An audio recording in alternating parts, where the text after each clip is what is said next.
ছাত্রদের শান্তিপূর্ণ আন্দোলন থেকে জ্বালাও পোড়াও, প্রাণহানি আর হাজার হাজার কোটি টাকার ক্ষতির শিকার বাংলাদেশ।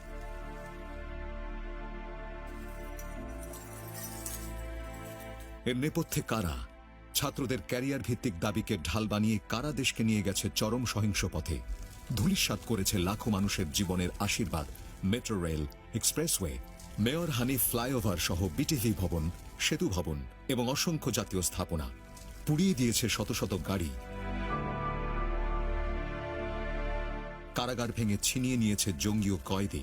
এরা কারা?